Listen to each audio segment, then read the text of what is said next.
بسم اللہ الرحمن الرحیم۔ اعوذ باللہ من الشیطان اللعین الرجیم، بسم اللہ الرحمن الرحیم، وبہ نستعین وہو خیر ناصر ومعین۔ عزیز طلاب کرام، ہماری آج کی گفتگو بھی انہی دلائل کے بارے میں ہے کہ جن کے بارے میں ہم بات کر رہے جن سے ہم یہ بحث کر رہے تھے کہ آیا یہ جائز ہے کہ اجماع کے ذریعے سے یا شورا کے ذریعے سے یا کسی اور طریقے کے ذریعے سے امت آ کر خود سے خلیفہ رسول منتخب کرے، آیا یہ اختیار ہے یا نہیں ہے؟ تو اس میں ہمارا موقف یہ تھا کہ ہم اس چیز کو جائز نہیں سمجھتے، بلکہ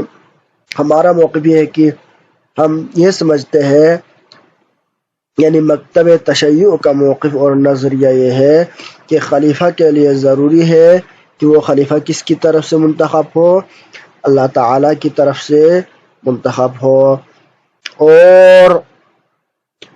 اللہ تعالیٰ ہی اپنے رسول کے ذریعے سے اس خلیفہ اور جانشین کو منتخب کرے گا۔ لیکن اگر لوگ انتخاب کرے تو لوگوں کا خلیفہ ضرور کہلائے گا، لیکن اللہ اور رسول کا خلیفہ کبھی نہیں ہو سکتا۔ اس کے اوپر ہم ادلہ پیش کر رہے ہیں کہ امت کے لیے یہ جواز ممکن نہیں ہے، یہ جواز امت کے پاس نہیں ہے۔ انہی ادلہ میں سے 90 اور 10ویں دلیل کا آج ہم ذکر کر رہے ہیں۔ 90 دلیل یہ ہے کہ امام، یعنی امام کے خلیفہ رسول مقرر ہونے کی جو غرض و آیت ہے، یعنی آپ کسی بھی چیز کے بارے میں اگر فیصلہ کرنا چاہیں تو اس میں سے ایک طریقہ یہ ہے کہ آپ اس کی غرض و غایت کو دیکھتے ہیں، کیا یہ کام کس غرض کے لیے ہے۔ اگر وہی غرض، اگر اس کام کہ کچھ ایسی نوعیت بن جائے کہ جس کی وجہ سے وہ غرض حاصل نہ ہو، تو ہم اس فعل کو کیا کہیں گے؟ لغو کہیں گے۔ کیوں؟ کیونکہ آپ نے اس غرض کے لیے کام آپ نے انجام دینا تھا، وہ غرض حاصل ہی نہیں رہا، تو اس کام کو یعنی یہ بے ہدف بے مقصد کام ہو جائے گا اور یہ لغو ہو جائے گا، اور یہ اللہ تعالیٰ کے لیے ممکن نہیں ہے۔ لہٰذا اسی طرح عقلاء کے لیے بھی یہ ممکن نہیں ہے، عقلاء اس چیز کو جائز نہیں سمجھتے کہ آپ کسی ہدف کے لیے، کسی ہدف کے حصول کے لیے کوئی کام انجام دے رہا ہو، لیکن وہ کام اس ہدف کے ساتھ سازگار نہ ہو۔ مثلا میں شفا یابی کے لیے، یعنی شفا پانے کے لیے، شفا یابی کے لیے میں کیا پی رہا ہوں؟ زہر پی رہا ہوں، مثال کے طور پر۔ اگر کوئی بندہ یہ کہے کہ شفا یابی کے لیے میں کیا کر رہا ہوں؟ زہر پی رہا ہوں، تو یہ بندہ، ہم اس کو، یا پانی پی رہا ہوں مثال کے طور پر، تو پانی تو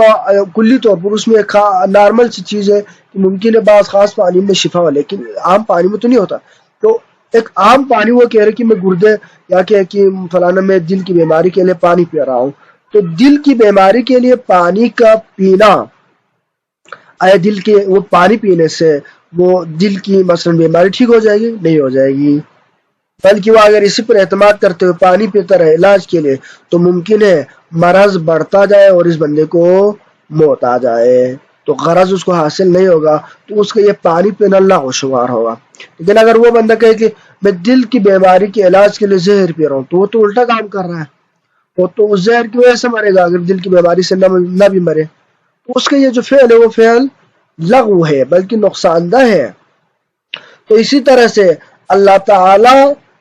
نے جو نظام، یعنی نظام امامت و نظام خلافت و نظام نبوت ہے، اس کو ایک خاص فلسفے کے تحت اس نظام کو بنایا ہے، اس کو وجود دی ہے، اور وہ کیا ہے؟ وہ ہے احکامات الہی کو لوگوں تک پہنچانا، تاکہ ہم لوگ احکامات الہی کو سمجھ سکے، ان پر عمل کر سکے، ان پر عمل کرنے میں خطا سے محفوظ رہے، یعنی ایک ایسا معصوم ہے، یعنی یہاں پر بالفاظ دیگر کہے تو عصمت کے ذریعے سے استدلال کر رہے ہیں۔ تو ایک ایسے سلسلے کے ذریعے سے اللہ تعالیٰ نے ایک خاص سلسلہ بنایا ہے کہ جس کے ذریعے سے لوگوں کی ہدایت ہو جائے، تو اس میں ہدایت کے دو ذریعے، جیسے کہ ہم بار بار اس چیز کو عرض کر چکے ہیں کہ ایک وہ ہے کہ اِنَّا هَدَيْنَاهُ السَّبِيلَ إِمَّا شَاكِرًا وَإِمَّا كَفُورًا، انسان کی باطنی ہدایت ہے، جس کو عقل سلیم ہم کہتے ہیں، ضمیر کہتے ہیں، ان کی ضمیر، اس کے علاوہ اور بھی چیزیں، اس کو القواعد قلب ہے، یا تو یہ چیزیں ان کے ذریعے سے انسان کو ہدایت ملتی ہے، اور یہ اندرونی وہ ہے چیزیں ہیں کہ جن کے ذریعے سے انسان ہدایت پاتے ہیں۔ اور ایک ہوتا ہے حجت ظاہریہ۔ حجت ظاہریہ وہ ہوتی ہے کہ جو اللہ تعالیٰ کے انبیاء ہے، رسول ہے یا ائمہ ہے، تو اللہ تعالیٰ کے کیا ہے، حجت ظاہریہ ہے۔ تو انسان کے جب باطن میں جو اگر اس کا عقل سلیم ہو یا اس کی باطن اگر پاک ہو، تو یہ جو ظاہری انبیاء علیہ السلام ہے وہ آ کے جب احکامات پہنچاتے ہیں، بتاتے ہیں، تو اس چیز کو کیچ کرتے ہیں اور ہدایت پا لیتے ہیں۔ تو لہٰذا اگر یہ ظاہر میں آنے والے انبیاء علیہ السلام، باطن میں اگر وہ جب تک سلیم ہے تو ہدایت دیتا رہے گا، لیکن جو ظاہری ہے نا، اگر ظاہری جو سلسلہ اللہ تعالیٰ نے بنایا ہے، اگر اس میں عصمت کا یہ سسٹم نہ ہو، عصمت نہ ہو، علم نہ ہو، تو اس صورت میں جب خطا کا احتمال ہوگا تو لوگوں کا اس نظام سے اعتماد اٹھ جائے گا۔ جب لوگوں کا یعنی اس نظام سے اعتماد اٹھے گا تو لوگ ان کی طرف رجوع نہیں کریں گے۔ جب رجوع نہیں کریں گے تو اس کا مقصد، انبیاء علیہ السلام کو مبعوث کرنے کا وہ مقصد ہی مفقود ہو جائے گا، اور اللہ تعالیٰ کی طرف سے سلسلہ انبیاء، اتنے سارے انبیاء کو مبعوث کرنا یا انہوں نے جو زحمتیں برداشت کی وہ سارے کا سارا لغو ہونا لازم آئے گا، اور یہ درست نہیں ہے۔ لہذا ہماری گزارش یہ ہے، یہی چیز امامت میں بھی ہے، یہی چیز خلافت میں بھی ہے، کہ اگر اللہ تعالیٰ نے خلیفہ رسول، جانشین رسول یا امام کو اگر منتخب کرنا ہے تو اس کو ایک خاص فلسفہ اور ہدف کے تحت منتخب کرنا ہے، اور وہ ہدف اور وہ مقصد کیا ہے، لوگوں کی ہدایت کرنا ہے۔ اور لوگوں کی ہدایت یہ ممکن نہیں ہے مگر یہ کہ کس کے ذریعے سے، اگر وہ امام خود معصوم ہو، وہ عالم قرآن ہو، عالم حدیث ہو، اور خطا سے پاک و منزہ ہے، تو کسی حکم کو بتلانے میں خطا نہ کرے، کم از کم یعنی جو احکامات پہنچا رہے ہیں، سمجھا رہے ہیں، اس میں غلطی نہ کرے۔ ایسے شخص کو پہچاننا انسان کے اختیار سے باہر ہے، یعنی لوگ سارے اکٹھا ہو جائے پھر بھی علم ایک باطنی شے ہے، یعنی جب تک مقابلہ نہ کرائے، یعنی سارے لوگوں کے درمیان مقابلہ نہ کرائے تو ممکن ہے مقابلے میں کے نتیجے میں بھی یہ چیز ظاہر نہ ہو، کیونکہ بعض لوگ عالم ہوتے ہیں لیکن وہ اپنے علم کا اظہار نہیں فرماتے، یا بعض لوگ عالم ہوتے ہیں ان کے انداز بیان نہیں ہوتے، لیکن یہ ساری چیزیں یہاں پر محفوظ ہیں۔ ہماری بات کم از کم اتنا تو یہ چیز ثابت ہے کہ اگر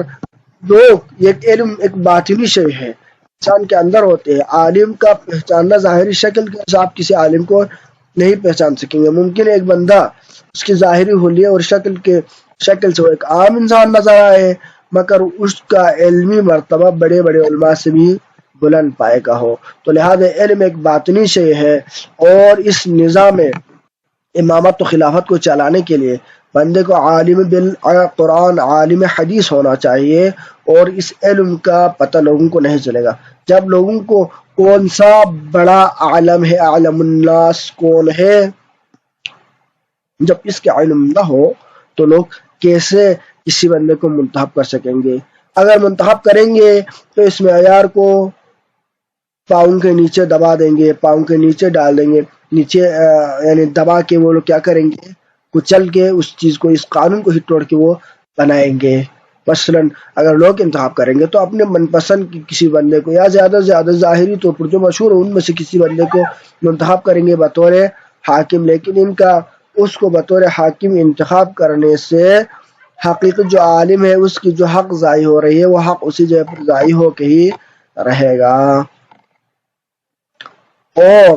اگر کسی غیر عالم کو جب آپ منتخب کریں گے تو غرض حاصل نہیں ہوگا۔ اور بالفرض اگر تمام دنیا کسی ایسے بے خطا تجویز کرے، ساری دنیا کے کہے کہ فلانا یہ بندہ کسی ہم نے اس کی پیدائش ہم اس کو جانتے، اس نے کبھی غلطی نہیں کی، پھر بھی اس پر کبھی یقین نہیں ہو سکتا، کیوں؟ ممکن ہے وہ مستقبل میں غلطی کرے، جب تک اس پر اسمات نہ ہو۔ اس لیے کہ خطا اور ثواب کا علم کسی شخص میں نہیں ہے، یہ صرف خدا اور رسول کے پاس ہے اور تعلیم الہی اور تائید الہی سے ہوتی ہے۔ یہ ایک صورتحال ہے، لہذا علم کا پتہ نہیں چلے گا۔ اگر لوگوں کو پتہ کرنا یعنی لوگ کسی کے علم کا اندازہ صرف مقابلے کے ذریعے سے شاید کچھ نہ کچھ اندازہ لگا سکے، اگر آپ یہ اندازہ کرنا چاہیں تو ممکن ہے سینکڑوں صحابہ کرام میں سے ان کے علمی استعدادات تمام موضوعات فقہی و عقائدی و ان چیزوں پر بحث کرنے کے لیے شاید سال ہر سال چاہے ایک صحابی کا دوسرے صحابی کے ساتھ، تو آپ تمام مسائل دینی پر جو کہ پیش آئے ہوئے، جو کہ پیش نہیں آئے ان کی ذکر ہی نہیں ہے، جو پیش آئے ہوئے ہیں ان پہ بھی اگر آپ کسی کے علم کو جاننا چاہے تو اس میں دو صحابی کو اگر آپ مقابلہ کرانا چاہیں ان کا علمی لحاظ سے، تو ان کے علمی پائے کو یعنی معلوم کرنے کے لیے بھی شاید سال ہر سال چاہے، لیکن تمام صحابیات اور صحابیوں کی صلاحیات علمی کو جاننے کے لیے کہ ان میں سے عالم کون ہے تاکہ ہم اس کو حقیقی طور پر خلیفہ منتخب کریں، تو اس کے علمی معیار کو جاننا ہمارے بس کی بات نہیں ہے، اور اس کے لیے شاید سینکڑوں سالہ چاہیے، اور اسی طرح زمانہ گزر جائے گا آپ خلیفہ کو منتخب نہیں کر سکے گا۔ تو لہٰذا یہ مسئلہ ہے، یا ممکن آپ ان میں سے کئی سال کے بعد کسی بندے کو انتخاب کر بھی لے لیکن وہ بندہ آنے والے مسائل کے بارے میں اس کا علم کیسے یہ بھی نہیں ہوگا، مگر یہ کہ خدا اور اس کا رسول اس چیز کا تعین کرے، جیسے کہ عالم الناس علی بن ابی طالب اقواکم علی، اس طرح کی بہت سارے روایت میں رسول صلی اللہ علیہ وسلم نے آپ علیہ السلام کی علمی بلندی کو بیان فرمایا، لہذا جب خود رسول اور خدا اس چیز کو اگر بیان کرے تب ہمیں اس چیز کا یقین ہو جائے گا اور ہم اس کو خلیفہ مانیں گے۔ لہذا جب تک خدا یا نبی کسی امام کو مقرر نہ کرے یہ غرض کبھی پورا نہ ہوگی۔ اسی سبب سے یعنی انسان کسی کی علمی صلاحیت اور ان چیزوں کو نہیں جان سکتے ہیں، نبی اور امام کو مقرر کرنے کے سلسلہ کبھی بھی اللہ تعالیٰ نے لوگوں کے اختیار میں اللہ یخلق و یختار، تو یہ ہمیشہ یہ نظام اللہ تعالیٰ نے اپنے ہی اختیار میں رکھا اور کبھی بھی لوگوں کو اس اختیار نہیں دیے۔ اور 10ویں دلیل ہمارے اس چیز کے اوپر کہ یہ خلیفہ کا تجویز لوگوں کی طرف سے جائز نہیں بلکہ اللہ تعالیٰ کی طرف سے منسوخ ہونا چاہیے، یہ ہے کہ تمام سابقہ انبیاء علیہ السلام کی طرف سے امامت کی جو نسبت دی گئی ہے ان کی تقرری کا کام وہاں پر اللہ تعالیٰ نے خود انجام دی ہے، جیسا کہ اس کے اوپر بہت ساری چیزیں موجود ہیں۔ مثلا حضرت آدم کے بارے میں ہے کہ انی جاعلک للناس اماما، یا دوسرے مقام پر فرمایا انی جاعل فی الارض خلیفہ، یا قرآن کے ایک اور آیت میں فرمایا کہ وجعلناہم ائمۃ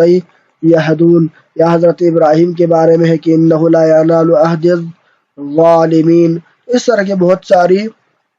آیات کریمہ جہاں جہاں پر امامت کا ذکر ہے تو وہاں پر کیا ہے اللہ تعالیٰ نے اپنی طرف نسبت دی ہے، کسی بھی ایک آیت میں اس چیز کا ذکر نہیں، مگر ایک آیت پیش کی جاتی ہے کہ وجعلنا للمتقین اماما، تو اس میں قرات دو ہے، تو آپ اس آیت سے اس موقف کو اتنی باقی ساری آیت کو آپ تعبیر نہیں کر سکتے، کیونکہ اس میں دو قرات ہے، ایک مشہور و معتبر قرات یہ ہے کہ وجعل لنا من المتقین اماما ہے، وجعلنا للمتقین اماما نہیں ہے، وجعل لنا من المتقین اماما یہ قرات بھی موجود ہے۔ تو لہذا جب دونوں ایک موقف پر ٹھوس بہت سارے ادلہ پہلے سے ہی موجود ہوں اور ان ادلہ کے ساتھ ساتھ قرآن کے آیتوں کے اکثر بھی اسی طرح پلٹ رہی ہو اور روایت بھی اس کے اوپر ادلہ کے طور پر موجود ہو اور دلائل عقلی بھی اس کی حمایت میں ہو، تو ایک آیت نہیں بلکہ ایک قرات یعنی کسی موقف کے حق میں ہو تو آپ اس کے ذریعے سے اس دوسرے موقف کو ثابت نہیں کر سکتے، بلکہ آپ کو یہ ماننا پڑے گا کہ اس میں ممکن ہے جو قرات ہے وہ قرات یا اس کو شاذ کہیں یا اس قرات میں بھی آپ اس کو کچھ نہ کچھ تعویل کرنا پڑے گا، کیونکہ اکثر کو یعنی شاذ پر حمل کبھی بھی نہیں کرتے، عقلا کی سیرت کے خلاف ہے، بلکہ شاذ کو حمل کرتے ہیں کس کے اوپر؟ اکثر کے اوپر۔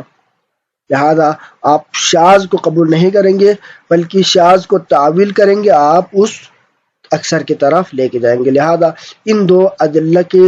یعنی خلاصہ یہی ہے کہ اس دلیل میں کہا کہ لوگوں کے پاس ان کی صلاحیت علمی کو جاننے کا معیار اور پیمانہ نہیں ہے اور یہ صرف خدا ہی کر سکتے ہیں، دوسرا ہے کہ انبیاء یعنی اللہ تعالیٰ کی جو روش ہے کہ لن تجد لسنت اللہ تبدیلا، اس میں بھی یہی ہے کہ اللہ تعالیٰ خود سے ہمیشہ امامت اور نبوت کے لیے یعنی خصوصی طور پر امامت کے لیے انتخاب اللہ تعالیٰ خود فرماتے آ رہے ہیں، اور اس کے اوپر آیت قرآنی اور روایات موجود ہے۔ لہذا مسئلہ خلافت اور خلیفہ نبی کا انتخاب خود اللہ کرے گا، لوگوں کو اس انتخاب کا حق نہیں ہے۔ صلی اللہ علیہ وسلم محمد و آلہ الطیبین الطاہرین۔